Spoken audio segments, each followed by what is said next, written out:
Here are some of the specific symbolical marks on the spiritual body of the personality of Godhead which distinguish his body from the bodies of all others. They are all special features of the body of the Lord. The Lord may appear as one of us, but he is always distinct by his specific bodily features. Srimati Kunti claims herself unfit to see the Lord because of her being a woman. This is claimed because women, Shudras, the laborer class, and the Dvija Bandhus, or the wretched descendants of the higher three classes, are unfit by intelligence to understand transcendental subject matter concerning the spiritual name, fame, attributes, forms, etc. of the Supreme Absolute Truth. Such persons, although they are unfit to enter into the spiritual affairs of the Lord, can see him as the Archa Vigraha, who descends on the material world just to distribute favors to the fallen souls, including the above mentioned women, Shudras and Dvijabandhus. Because such fallen souls cannot see anything beyond matter, the Lord condescends to enter into each and every one of the innumerable universes as the Garbhodakshayi Vishnu, who grows a lotus stem from the lotus-like depression in the center of his transcendental abdomen, and thus Brahma, the first living being in the universe, is born. Therefore, the Lord is known as the Pankajanabhi.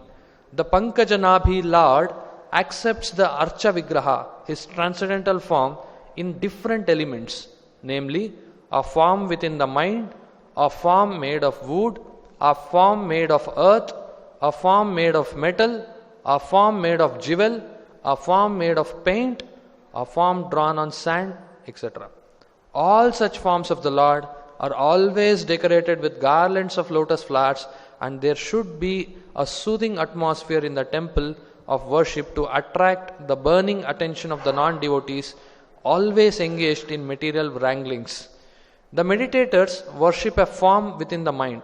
Therefore, the Lord is merciful even to the women, Shudras and Dvijabandhus, provided they agree to visit the temple of worship in different forms made for them.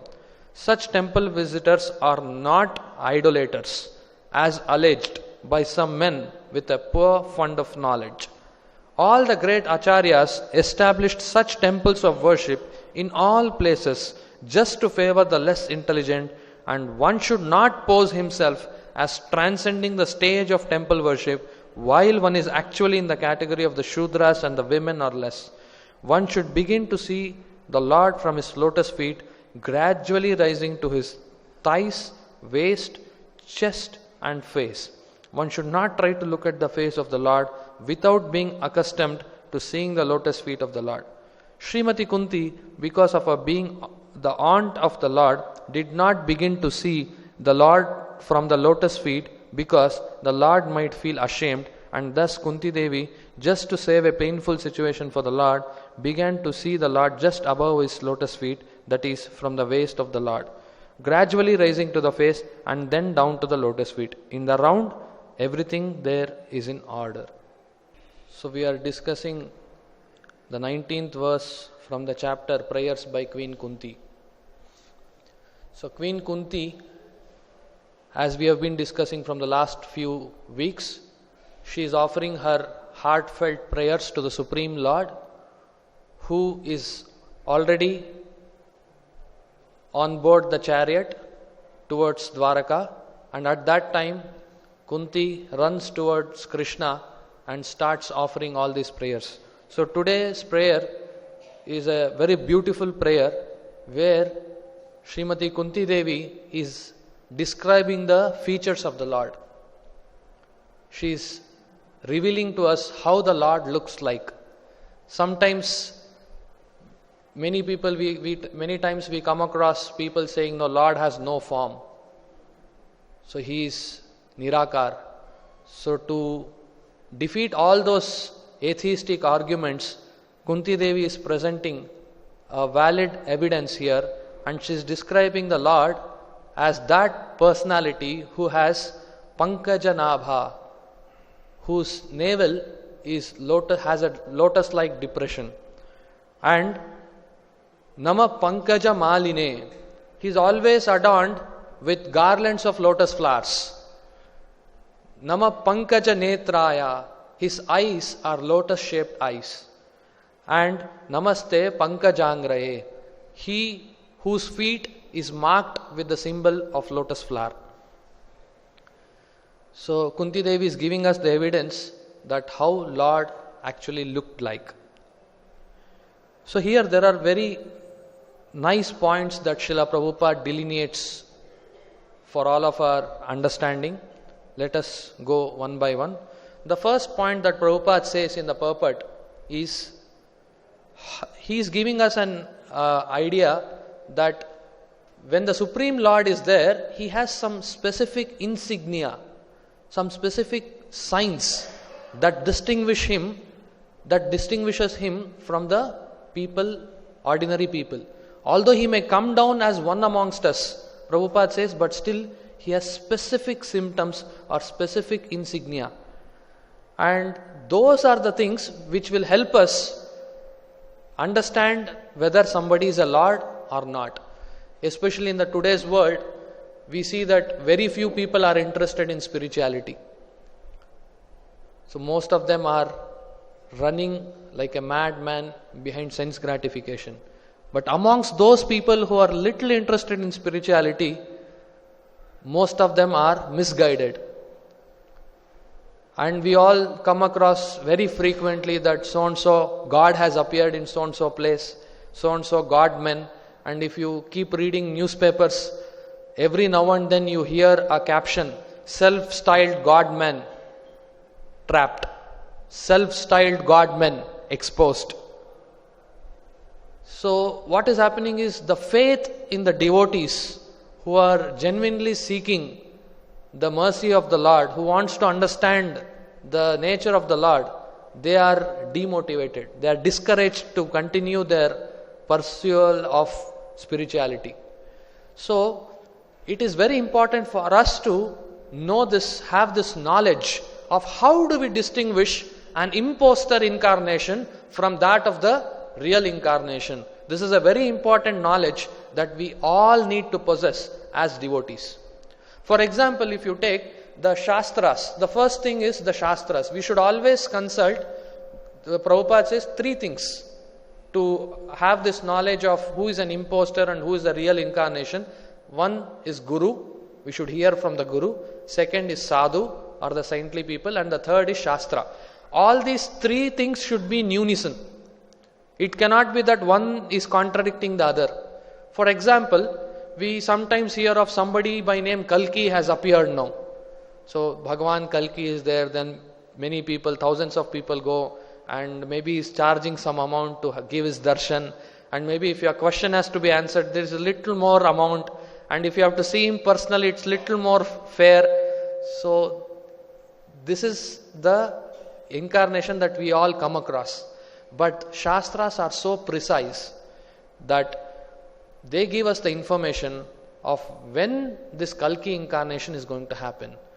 Bhagavatam says that the Kali Yuga's lifespan is 4,32,000 years, of which we have just passed 5,000 years, which means 4.27 lakh years yet to go. At the end of Kali Yuga, that means after 4.27 lakh years, during the conjunction between Kali Yuga and Satya Yuga, Lord Kalki appears and he destroys all the miscreants and then leads to the fresh cycle of Satya Yuga. And the Shastras are so precise that they even pinpoint the location at which Lord Kalki is going to appear. Bhagavatam says Lord Kalki will appear in a place called Sambhalpur. And it also gives us the information on his father's name is Vishnu Joshi. Just see what is going to happen 4.27 lakh years ahead of time is precisely foretold as to the father's name, location, etc. This is the verdict of Shastras. So, if we come across any person claiming himself to be God or sent by God, the first thing we should do is cross-check with the scriptures. His incarnation should be corroborated by the scriptures. Then we can accept, otherwise not.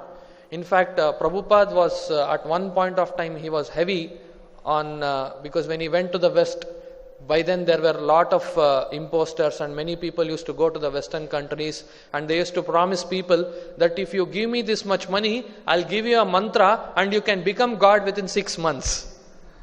So this was the kind of promise that many people, cheaters, used to do in the foreign countries. And at that time, when Prabhupada had he had made a humble beginning, so some devotees used to come and give him the news of some impostor starting a thing, he claiming himself to be God. At that time, Prabhupada was at one point of time, he was very heavy, and he told, if somebody claims himself to be God, then take him to be dog. If somebody claims himself to be God, then take him to be dog. He is no better than a dog. So Prabhupada was very sharp in such criticizing the imposters and the false incarnations. He never wanted to allow these things. And in fact, if you see the Guru Parampara Bhaktivedanta Thakur, who was the pioneer of the Krishna consciousness movement, he also had exposed many apasampradayas. When Lord Chaitanya appeared 500 years ago and he freely distributed the love of God by making all of them flood in the waves of Hare Krishna Mahamantra, but eventually after Chaitanya Mahaprabhu, Nityananda Prabhu, there were many apasampradayas that had arisen. They were all claiming themselves to be Nityananda Vamsha, Chaitanya Vamsha. They were claiming themselves to be the descendants of Nityananda, and they were professing wrong philosophical understandings. So at that time, Bhaktivedanta Thakur came out very heavy on them, and he set right the things, and he warned us to keep away from the association of apasampradayas. Apasampradaya means, apa means it is something outside. Sampradaya means tradition. So that which is not delineated by the previous acharyas, you are trying to tell something based on your understanding. So that is called apasampradaya. In fact, there is one nice story about this in this connection. Prabhupada tells this story, and he tells this is a blue jackal story. So in Bengal, there is this famous story which Prabhupada tells to all his disciples during one class. He says that once a jackal, we all know jackal for its cunning mind, and how it tricks the fellow animals and things like that. So once it so happened that this jackal once was passing by the forest, and it accidentally fell into a tub of blue dye. The tub was consisting of blue dye. And as soon as the jackal fell into the tub, the whole body was completely changed to the bluish hue. So nobody could identify that it is a jackal. So now jackal, when it learned that this whole body has been changed, including the face and everything, so because as it is a cunning animal, it wanted to exploit the fellow animals. So the jackal, with a bluish hue all around its body, now comes to the forest, and seeing this very rare species which none of the animals had seen. So they come and question this jackal, where are you from? Who are you? So then this blue jackal intelligently replies, I have been sent by God and have come here on behalf of God. So then as soon as the fellow animals hear this statement from the jackal, they worship him and they give him all the awe and reverence, and then they provide him with all the kinds of foodstuffs. So the jackal felt its purpose is accomplished. So then it went on for a few days, and the message went to the king of the forest, and the lion of the forest also came to see the messenger of God, to see the God's representative, God's own representative, and it also offered its respects, and it also got some special food ordered for the jackal. And as the things were going on one particular night, there were some other jackals, they started howling. You all would have heard the howling of jackals, right? In fact, Prabhupada, when he was describing this story, he says, "Wah, wah," jackal started howling. So, and the one specific quality of jackal is that when other jackals are howling, calling for something, they can't restrain themselves from responding to the call. So when the jackal started howling, other jackals started howling, this blue jackal also responded the call by loudly howling. And that's the point where it was exposed. So Prabhupada says that this is the story of a blue jackal who wanted to become the Jungle Ka Raja. He wanted to be the king of the forest, and it had exploited the sentiments of the poor animals in the forest. And he further says that this is how people in the modern age, in the name of spirituality, are trying to exploit some innocent people. They claim themselves to be sent by God, and they devise their own methodologies, but they can't restrain themselves from responding to the calls of nature. That is how you see many times the fake Babas are exposed when they are caught with so many other scams and with money, women. So all these are happening. Why? Because they are not really transcended the urges of the senses. Artificially they wanted to go to a transcendental position and claim themselves to be superior to the others, masses. Why? Because they can exploit their sentiments, and their sense gratification can be achieved in a quite jubilant way. It's quite obvious that when a person dresses himself in saffron robes, dresses himself as a devotee, naturally some innocent, simple people, they come, they offer the respects, they offer the riches, they offer various kinds of wealth. So all these are the things that these fake people are looking for. So they can't themselves restrain from the calls of the sense gratification, just like this jackal in bluish hue, bluish color, could not restrain itself from the howling calls of the fellow jackals. So Prabhupada says, therefore, we should be very careful when it comes to accepting somebody as guru, accepting somebody as our guide, our mentor, especially in spirituality. And if you further think, okay, we have heard all these things, but then why is these things happening? Why are some people trying to exploit? So it is only because they want to gratify their senses. There is no other reason. They will get the name, fame, position, power, everything is achieved. So therefore they take shelter of spirituality. In fact, it so happened once when Prabhupada was lecturing on Bhagavad Gita, 2nd chapter, 14th shloka, which says, Matra sparshastu kaunteya, sitoshna sukha dukkadaha. So that is the verse which tells that we have to tolerate the disturbances and the reversals in our life, just like heat and cold. So duality exists in the world, so we'll have to tolerate and go on with our life. So when Prabhupada was speaking about this, then one person asks, how do we tolerate? Can we not get some magic and get out of these tribulations? At that time, Prabhupada very interestingly gave this reply. So bodily, mentally, enemies, so many impediments will come. What can be done? We have to tolerate. That is the meaning of material world. We cannot expect smooth, happy life. That is not possible. Krishna is advising Arjuna that he should tolerate. Then what to speak of us? What we are in comparison to Arjuna? Arjuna is his personal friend talking with him, but still Krishna advised him, you have to tolerate. Tam stitikshasva. Krishna never said, I have made some magic, you will not have any failure now. No. And Krishna did not give him any tablet. He taught Arjuna that you have to tolerate. As the modern fake gurus say, I will give you some ash, there will be no trouble. So some people will say, no, I'll give you some ash and all your problems will be solved. No, Krishna did not do that.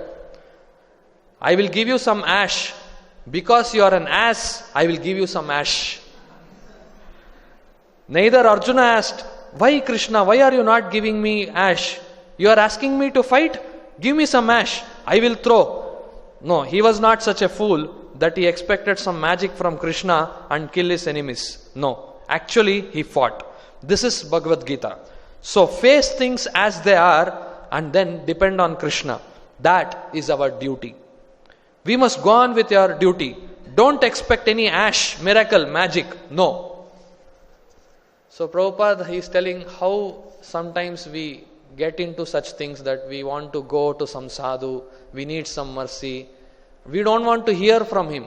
We don't want to understand about the nature of this world from him. We don't want to hear shastras from him. We don't want to understand the nature of God from him. But what we want to get from a sadhu? His mercy. He says, Swami ji, थोड़ा आपका आशीर्वाद दे दीजिए. तो किसके लिए आशीर्वाद चाहिए आपको? तो मेरा बच्चा अभी पढ़ाई कर रहा है तो फर्स्ट रैंक पे पास होना है. मेरा बच्चा का अभी पढ़ाई हो चुका है, अभी वो कुछ अच्छी जॉब ढूंढना है, तो काम मिलना है, तो थोड़ा आपका आशीर्वाद दीजिए. So Prabhupada is telling, don't expect magic, don't expect ash, don't expect miracle. Do your duty, depend on Krishna and do your duty. And then things will automatically fall, whatever we are destined to. So this is about the fake incarnations and how Prabhupada has guided us, that what is the distinguishing feature, that Lord will have a specific insignia and all that. So coming to, if all this is fake religion, then what is real religion? How do we understand what is the true dharma? So Prabhupada explains that religion means to love God. Forget about today, we are trying to fight in the names of communism, all that, I am a Hindu, you are a Muslim, he is a Christian. So Prabhupada says, doesn't matter which religion, material religion that we are ascribed to, our religion is considered a true religion if it is teaching you how to love God. So that is the proof of a true religion. And further Srimad Bhagavatam says, Dharmam tu sakshat bhagavat pranitam. What is the meaning of dharma? Dharma is that thing which will teach you and which will give you the access to the order of God. Dharmam tu sakshat bhagavat pranitam. Pranitam means order or instruction. So a real religion is that it should tell you what the Lord wants from you. What is the Lord expecting from you? How are we supposed to conduct our activities in this world? So when we get that access to that information, that is the real religion. Further, Bhagavad Gita also says, one of the supreme most instruction of all the instructions that Bhagavad Gita gives is towards the end of Bhagavad Gita, where Krishna says, Sarva dharman parityajya mamekam sharanam vraja. Give up all other dharmas and just surrender unto me. And it is at that point where Srimad Bhagavatam begins. Srimad Bhagavatam says, Dharma projita kaitavotra paramo nirmatsaranam satam. Bhagavatam is telling, this is the literature where it has the dharma is presented in its purest form, because all the cheating type of religions, cheating type of philosophies are kicked out of this book. Dharma projita kaitavotra, and it is paramo nirmatsaranam satam. It is highly, especially transcendental literature meant for the great souls. So these are some of the indications to understand what is the meaning of real dharma. And further, Bhagavatam also says, Savai pumsam paro dharmo yato bhaktir adhokshache. So what is the meaning of real dharma? If at all, if you are saying that you are following a real dharma, process of real dharma, then it should help you go further in your surrender unto God. If you are progressively moving towards surrendering unto the God, then that is real dharma. And how should that surrender be? Bhagavatam explains, Ahaituki apratihata. That should be unmotivated and unconditional. Unmotivated means we should not have any motivation in coming to a temple or serving the Lord or doing devotional service. And it should also uninterrupted. Or sometimes we also see some business people, they have a understanding with the Lord. Now if I do this business. If I get this much, I'll give you this much. Or there are some traditional families who will say, Mera beta ka shadi nahi ho raha hai, so if my child gets married, then I will give this to you. So many times our devotional prayers are motivated, and sometimes it is also interrupted. When things are going smooth, we'll all will be fine. When the reversals start happening, when there are some difficult situations in our life, at that time we will give up devotional service. Like Prabhupada gives the example of when there was World War II, there were many people who had sent, many women especially, who had sent their husbands, their brothers, their children to the war. And they were all great devotees of the Lord. They had faith that they will come back. But then it so happened that most of them lost their lives. So these women back at the homes who were expecting their near and dear ones, their kith and kin will return, they became turned into atheists. Because they were expecting them to return safe, but that didn't happen. So when some reversals in life will happen to us, when things are not going as per the plan that we have designed for, that we have thought of, then we again give up devotional service.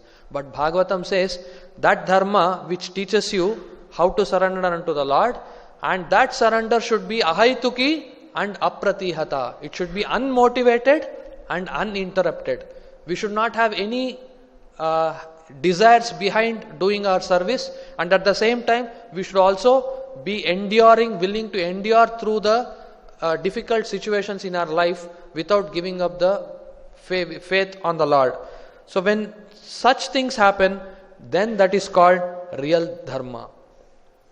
The next point Prabhupada explains in this purport is, he is saying that Kunti Devi, being a very great ardent devotee of the Lord, is claiming herself to be unfit to see the Lord. Kunti Devi is telling, I am not fit to see you, O my Lord. So actually, this is nothing but the humility of great devotees. She is putting herself into the roles of the common men like us, and she is telling that I am unfit to see the Lord. On the other side, we come across in the world around us, when we go and talk to our friends, talk to our relatives, talk to the people who visit the temple about God, they ask us, sometimes people get into an argument, can you show me God? See, on the one side, we are seeing great devotees that I am not qualified to see you, O my Lord. She is praying to Lord Krishna, who is standing right in front of her. But on the other side, we, out of illusion, we challenge the Lord, or we challenge the devotees that can you show me God? If God exists, can you show me? So actually Prabhupada defeats this kind of faulty arguments with many such answers. First of all, Prabhupada says, if somebody asks us, can you show me God? First of all, we should ask them another question in return, in reply, are we qualified to see God?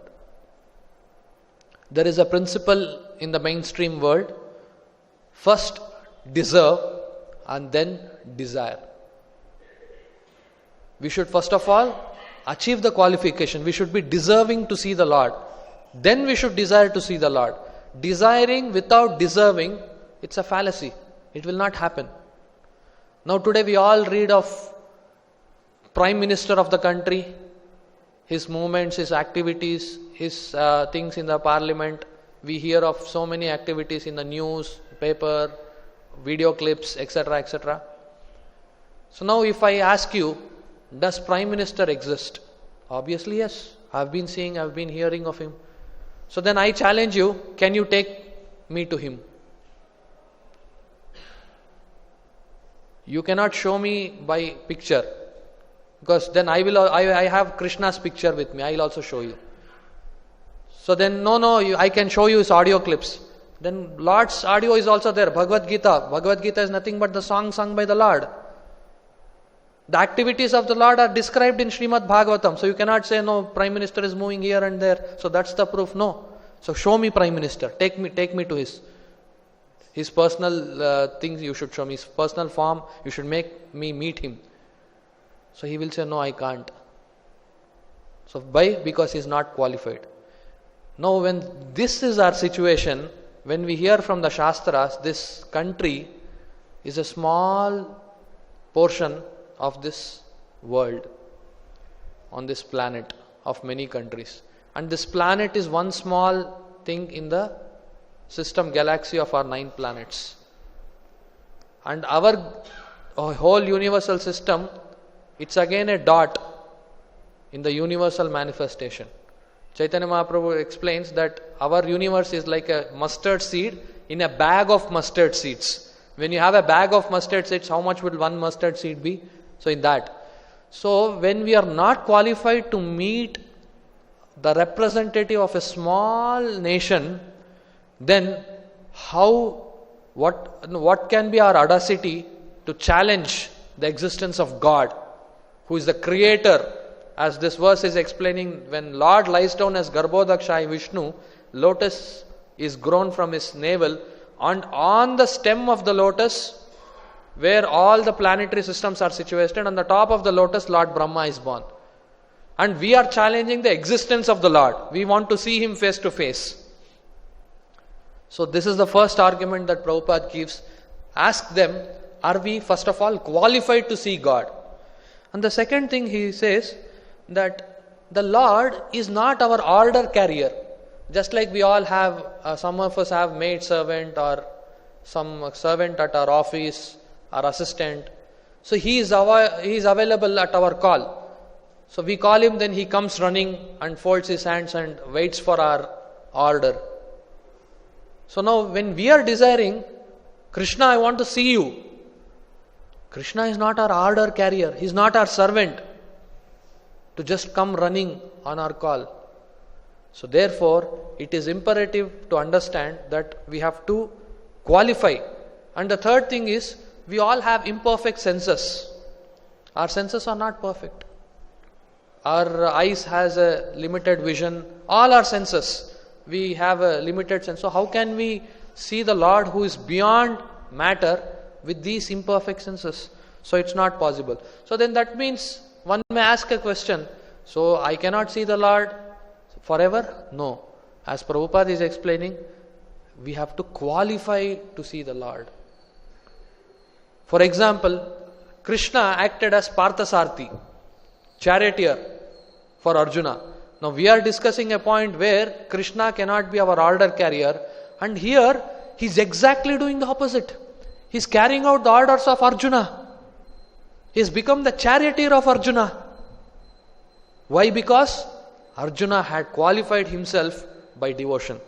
And there are many other pastimes in Bhagavatam. Every other pastime, if you see, these are the common denominator is, you can purchase the Lord, you can capture the Lord who is incapturable only by love. And like from today, we are starting the Damodar Mass, Kartik Mass. As you all are aware of the pastime of Damodara, the very instructive point that this pastime of Damodara, which is teaching us is, although Krishna is the Supreme Personality of Godhead, he was captured by his mother Yashoda because of her devotion to the Lord. You all know that pastime, how Krishna had become naughty.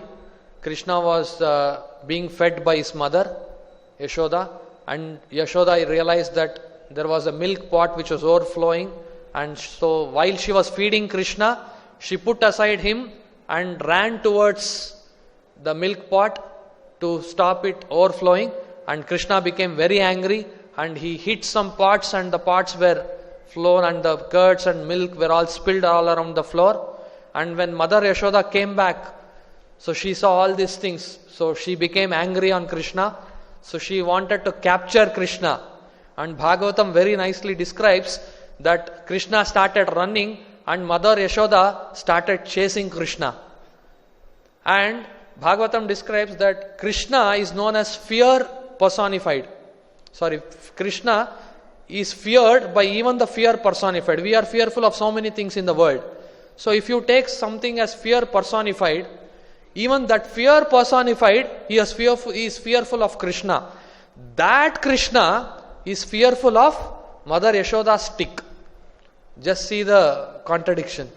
So it is not that, Krishna is ordinary. Fear personified is afraid of Krishna, and this Krishna is afraid of Mother Yashoda's small stick in her hand. That's the beauty of devotion.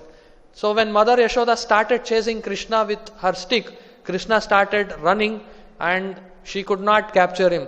After some time, when Lord Krishna realized that my mother has become tired of trying to catch me, he allows himself to be captured. And the story doesn't end there. The pastime doesn't end there. Further, when Mother Yashoda caught him, she tried to bind him with a rope. And when she tried to bind him with a rope, she realized that the rope fell short by 2 inches. So she collected some more ropes from all around the house and joined those ropes, thread to this existing rope, and tried to bind. The rope again fell short by 2 inches. So she collected all that was there in her home and joined, still it fell short by 2 inches. Now again when Krishna realized that my mother is trying so severely, intensely, let me not trouble her more, he allows himself to be bound. So if you see in this pastime, first of all, he is running off the fear of Mother Yashoda's stick and he gets captured. Mother Yashoda will never be able to capture Krishna. So, but because of her devotion, she catches him. Then she binds him. So similarly, Bhagavatam says, we can also go to that stage. It is not that everything is in air. No, you will see one day Lord, you cannot see the Lord. No, Bhagavatam says, Premanjana churita bhakti vilochane na santas sadaiva hridayeshu vilokayanti yam shyama sundaram achintya gunaswarupam govindamadi purusham tamaham bhajami.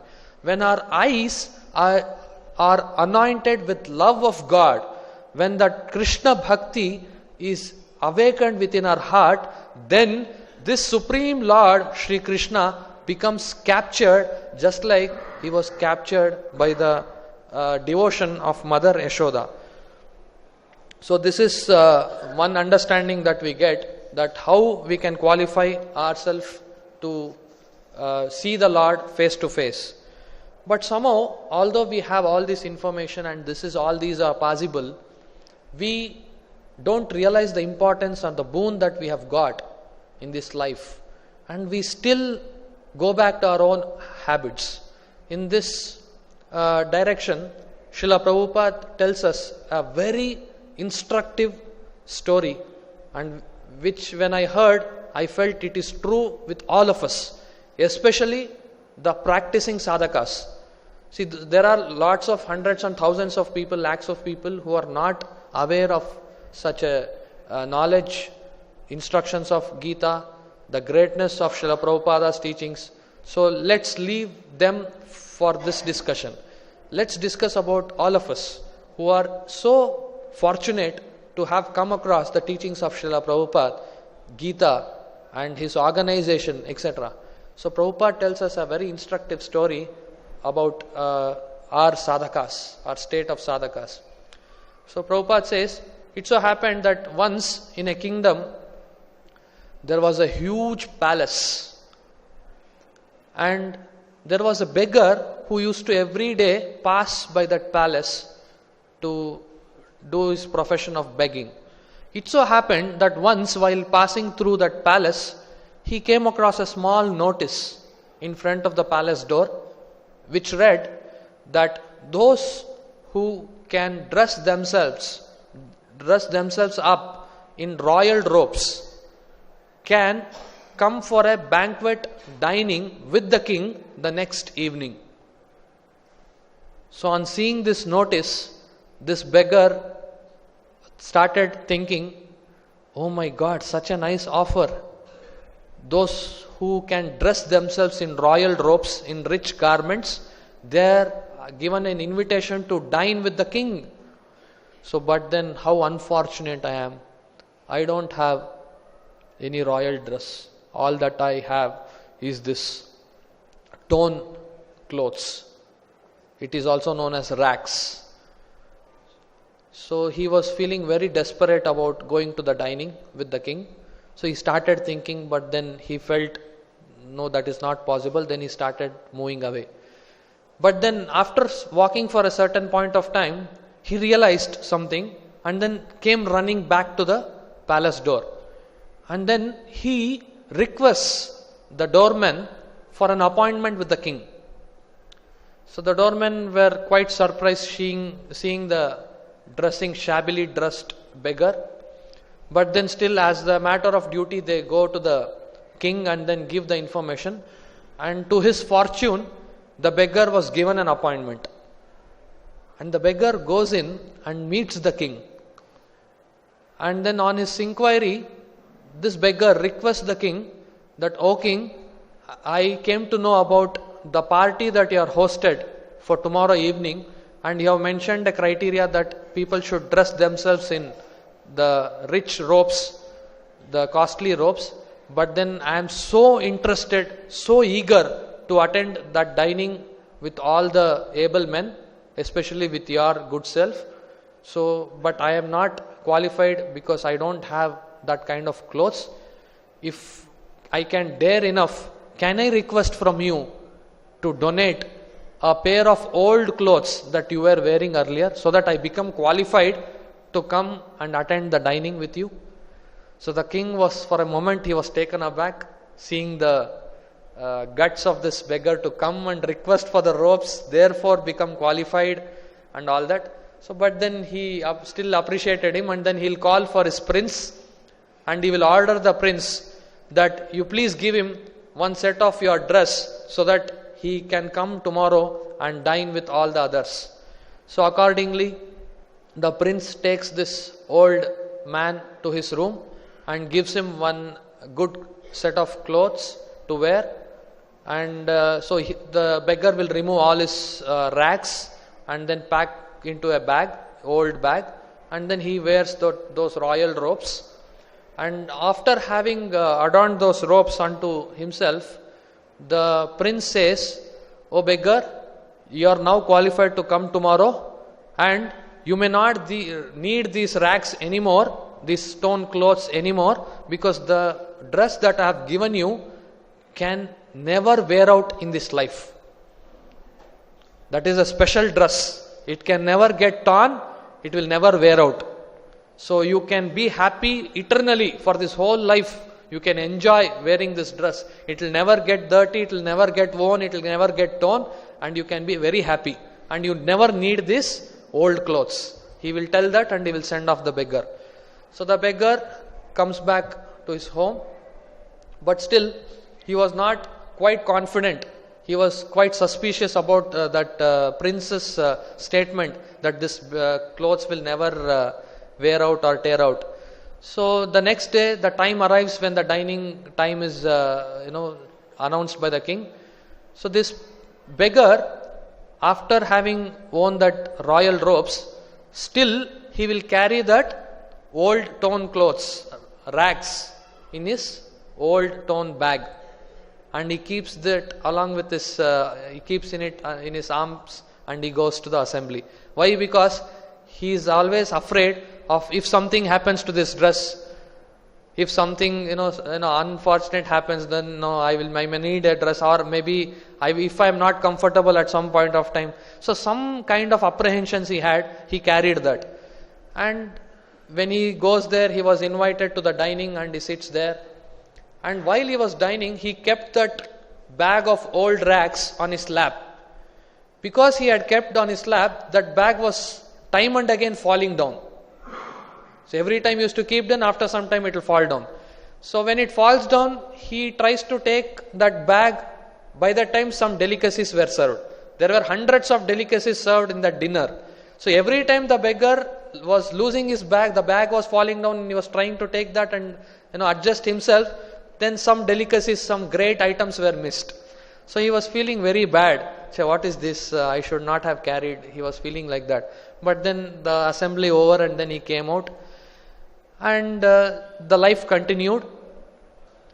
But it became a unique characteristic of this beggar that wherever he went, he carried this bag of old rags, old clothes. Why? Because he was not able to give up his attachment to those clothes. For the major part of his life, he was wearing them. So he was fondly attracted to those clothes. So he always was carrying that along with him. And therefore, he came to be known as beggar with old rags. So that was the title by which he was known all across the city where he was living. And finally, the time arrived, the time that he has to leave the body. The call of death knocked on his doors. So he was lying on the bed. At that time, the king himself personally drove to this beggar's house, and he started off a conversation with the beggar. And at that time, still the beggar was wearing those royal robes, because that will never get dirty, that will never get worn. And besides him was that bag of old clothes. So when the king started a dialogue, he observed this bag of old clothes next to the beggar. And king comments to the beggar that, "Oh beggar, you are so unfortunate that you could not experience a royal life. You could not experience the royalty of the robes that you are wearing because of your attachment to that old rags with your bag. You always were carrying that, and you could never enjoy the greatness of wearing such great dress." So now the beggar, when he heard this comment from the king, he realizes the folly, the mistake that he has done, and he weeps bitterly on that mistake. But then he has now got no time to correct his mistake. So Prabhupada tells this story, and he says, Similarly, we have got a set of old clothes, the attachments. But somehow, by the order of the king, the Supreme Lord, the Prince, the spiritual master, gave us a royal robes, which is the chanting of the Hare Krishna Mahamantra. Hare Krishna, Krishna Krishna, Hare Hare, Hare Rama, Rama Rama, Hare Hare. And he has promised us that this is just enough for you to go back to the spiritual world. But we are not confident, we are not having enough faith on this boon given by the spiritual master and the Lord. We are still carrying that bag of old clothes, old attachments that we have got. So we have still engaged within the family encumbrances. So we want to make money, we want to be a very famous man, all the kinds of attachments that any common materialist have. So we as devotees, even after having got this unique gift from the spiritual master, from the Lord, we are still attached to that. Now there might come a time where our call of death may also come. So we'll have to realize that and work backwards instead of lamenting in the last moment, like the beggar was lamenting. He was never able to enjoy the dress that he was wearing because he was always thinking of those old clothes, torn clothes. So similarly, we have got this unique gift. So we'll have to at some point of time start giving up those attachments that we have. See, attachments meaning it. Sometimes we should not misunderstand this instruction to be, no, does it mean that we have to give up everything, family, and go to a forest? No. Even when Arjuna was desiring to go to the forest, giving up his duty of fighting, Krishna will advise him, no, do your duty. So right now in our position as a student, as an employee, as a working professional, as a grihastha, as a father, as a son, as a husband, as a brother, we have got certain material duties to do. So we are not trying to shun away from those duties. Rather, the point emphasized here is we should try to realize the importance of the rich robes, the rich gift that has been given to us. And sometimes when something is given free, we don't realize the value. So is this Hare Krishna Mahamantra, is it competent enough to take us back to Godhead? So sometimes we are not convinced. No, we have to do that Shastra, we have to do this Homa, we have to do that Yagna. So but Shastra say this is the Homa, this is the Yagna that is prescribed for Kali Yuga. There is no better sacrifice, there is no better austerity than the chanting of the Hare Krishna Mahamantra. And chanting of the Hare Krishna Mahamantra, it's so powerful that if we give a humble, submissive, oral reception to the holy names, then the holy names will do the rest of the job. We need not do anything else. In fact, there is one interesting instance that happened during the time of Lord Sri Chaitanya Mahaprabhu. You all know that when Chaitanya Mahaprabhu was sending out the troops of his devotees out for Sankirtana on the streets, Chand Kazi had objected for the Sankirtana. So this is a story which most of us know. It so happened that Kazi had once sent a troop of soldiers to stop Chaitanya Mahaprabhu and the other followers chant the Hare Krishna Mahamantra. So he had sent the soldiers and he was awaiting the news from the soldiers, whether they have successfully stopped, what has happened. He was awaiting the news of his soldiers coming back and reporting to him. So at that time, as he was expecting, the soldiers who had gone for stopping the Sankirtana movement comes back to the Qazi and they say, this is how they say, "Oh Lord, we saw those Hindus and they were chanting Hare Krishna, Krishna Krishna, Hare Hare, Hare Rama, Rama Rama, Hare Hare. So we could not tolerate. You have given us the instruction that we have to stop them. So we went up to them and we told them we gave them a stern advice, warning that you have to stop chanting Hare Krishna, Krishna Krishna, Hare Hare, Hare Rama, Rama Rama, Hare Hare. Despite our stern warning advice, we threatened them, but they were not stopping the chanting of Hare Krishna, Krishna Krishna, Hare Hare, Hare Rama, Rama Rama, Hare Hare." So when the soldiers reported this, the Qazi was astounded and he was thinking, you stopping them is fine, but why are you chanting Hare Krishna Mahamantra? So at that time the soldiers will reply, "Oh my Lord, I don't know what has happened to us. The time we started chanting that mantra, we are not able to restrain ourselves from chanting that mantra." So this is the reply that came out from those soldiers who went to stop the Sankirtana movement of the Lord. So now one may question then, why is that we are not experiencing? I have been chanting for last 15 years, I have been chanting for 20 years, I have been chanting for 10 years. So many of us have got experience of so many years. So it is our reluctance to take this Mahamantra. This Mahamantra has the potential to give you unlimited power and mercy, that as much as you can draw.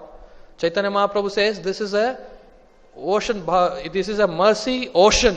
This is an ocean of mercy. So how much you can draw, it depends on your ability. I remember way back, maybe a decade ago or so, we had some TV shows where you will have some gold kept there as a prize, and they will be giving you 1 minute time, and as much gold as you can go and collect, that is yours. I remember seeing that long time ago. So similarly, this is a gift that has been given by the spiritual master, that as much as you can draw, it will be giving you. So it is depending on our potential, our ability, our eagerness, our enthusiasm to draw the mercy from this chanting of the Hare Krishna mantra.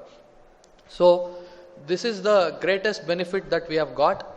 We should not miss out this opportunity and lament like that beggar with the attachments at the last moment of our lives. Instead, we should be intelligent enough to utilize the human form of life and take this chanting of Hare Krishna mantra with the highest possible earnestness and see the Lord, become qualified to see the Lord face to face.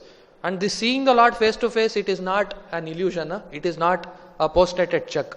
It is possible. You hear of so many pastimes, like for example Sakshi Gopal. Kirchor Gopinath. The Lord has performed great activities for the sake of His devotees. And as we discussed, Parthasarthi, Damodara, and Krishna blessing that fruit seller with ornaments. See, all these activities of the Lord, we are able to see the Lord face to face. So what is missing is the love, the devotion that we have. And that deficit, gap, can be filled by taking this Hare Krishna Maha Mantra. If we earnestly chant this mantra as per the instructions given by Prabhupada, if we hear this Maha Mantra with great attention, then we will be able to see the Lord. See, otherwise, even when Lord Krishna was there, not many people realize that He is the Supreme Lord. Somebody is thinking, no, He is the head of Kurus, no, He is a diplomat, He is a politician, no, He is a great person, no, He is the side of Pandavas. So very few people like Pandavas, some Gopas, Kunti, some Gopis, only they realized that Krishna is the Supreme Personality of Godhead. So that means it's a big fallacy for an argument that can I see God. Even before we qualify to see God, we should hear about God. That is another way to qualify ourselves to see the God face to face. Seeing God, even if Krishna comes in front of us now, we will not be able to realize that He is the Supreme Personality of Godhead. So in that situation, we will be so unfortunate for not even recognize the Lord. So what is more important than seeing the Lord is to hear about the Lord, to hear about the Hare Krishna Maha Mantra, and one day we will qualify to see the Lord face to face. So we will end the class here. Grantaraj Srimad Bhagavatam ki, Jagat Guru Srila Prabhupada ki, Jai Gaur Premanandi.